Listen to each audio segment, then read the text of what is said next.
Mahigit ilang linggo ring nakaranas ng ulan at pagbaha ang Metro Manila. Kasama tayo sa mga naapektuhan nito. Kaya naman matapos ang pagbaha na yon, lumabas ang ilang kalaban ng ating mga bearings at nagpakita ng senyales. Kaya naman pumunta tayo sa shop ng ating kaibigan si Ronald sa Ras Motorcycle Repair Shop dito sa branch nila sa Phase 4 Bagong Silang. Okay pa to, no?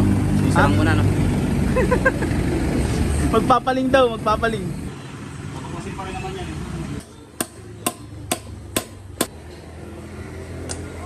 Yan na. Siyempre, wala. Nabirin ko ba dyan? 300.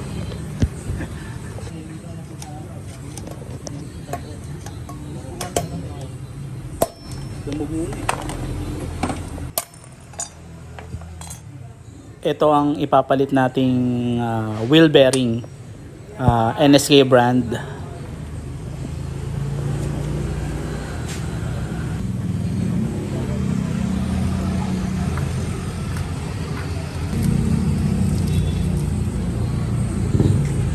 Dinadagdagan at nilalagyan ni Ronald ng maraming high temp na grasa bago isalpak dito sa ating mags. Yamaha. M3. Ito yung mga kapanila.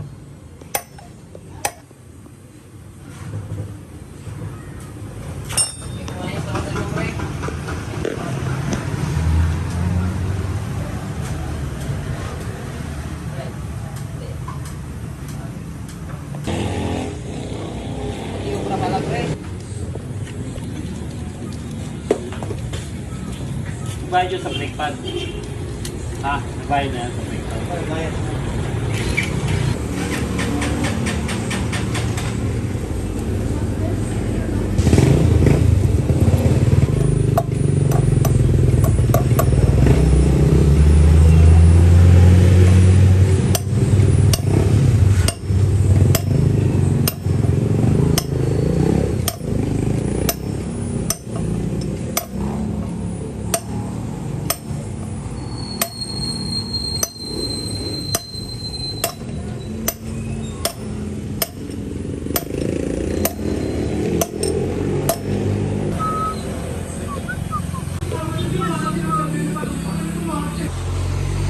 At makalipas ang ilang minuto ay tapos nang may kabit ni Ronald ang bearing sa magkabilang ng mags natin.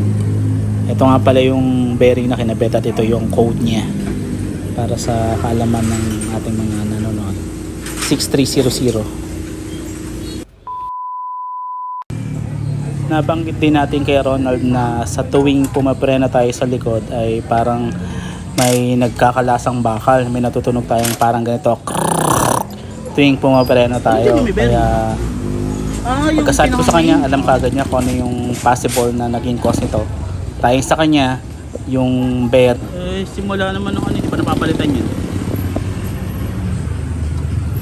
kaya ngayon pinapaklas namin tong swing arm.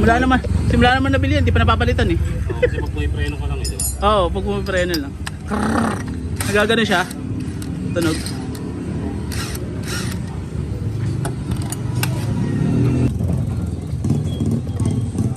Bakit pwede pa?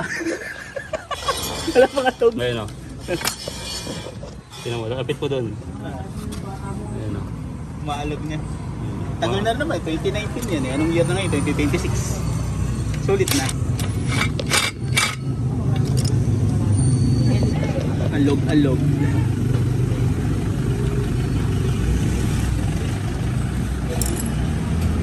Hindi ba masyado? Hindi pa ito masyado. Hindi ba masyado? Oo. Alog na. Pwede pa ito. Mga isang araw. Ay mo naman, pwede pa yan, di ba? Ay, pwede. Gagrasahan lang muna. Grasahan na lang. Lagyan mo lang kaya ng papel. Grasa. Papel. Grasahan. So yung pala epekto ng parang gumaganon. May pinapanood ako na nagpa-vlog dun eh, yung puting. Yun yung kapitan doon eh, tapos nagpa-vlog siya. Malawang na. Sulit na.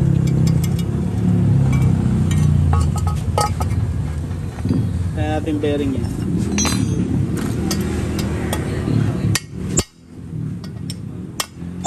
Pinapalitan din pala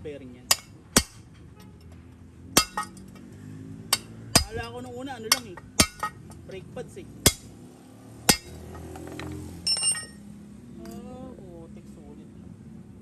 Pwede pang trolling. May focus sa rin. Nakakawa. Grabe siya. No, 2019 eh. Tapos yan. Alog na alog na. Kaya pumapalag na siya pag ano. Oo nga, sobrang alog na.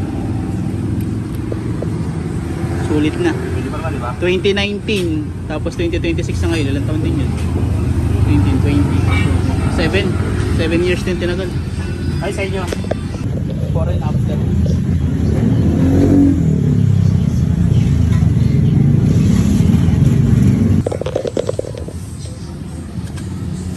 Ito naman yung code ng swing arm bearing para sa NMAX Ibig sabihin, marami ka na version napalitan na ganyan. 1 6303 ng NSK.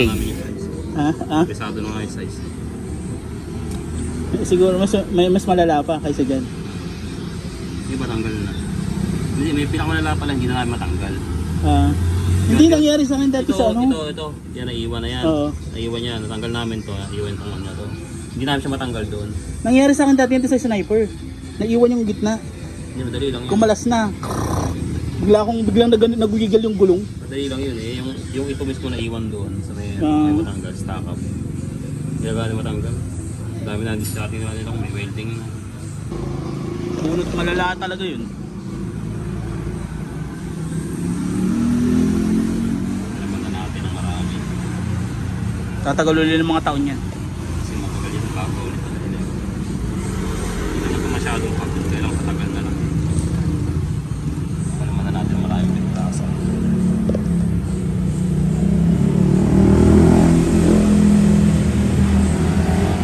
Tinagdagan din ng high temp na grasa yung bearing para sa swing arm natin.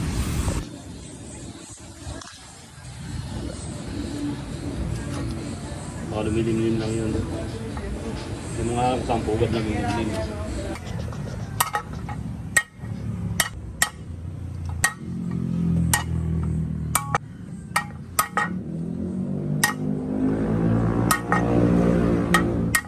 Buti yan, hindi ka tulad ko pa na ano, yung kailangang initan pa ano. Yung sa crank. Iitan lang pag di kaya nga. Walang tutukahan. Mga dahil niya, wala kang ano. Ito kasi may susundutan ka naman. Pag meron susundutan, hindi na kailangan.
Kamay niya.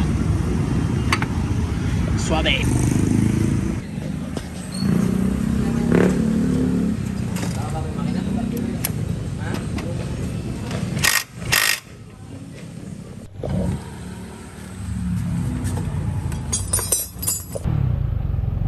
Thank you, Nat.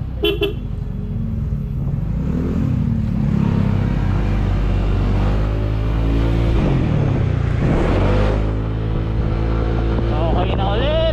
Gawa na ni kapatid na Onad. Ilan pala yun? Bearing. Kaya pala kapag pumipreno ako sa likod, may tumutunog na ganun.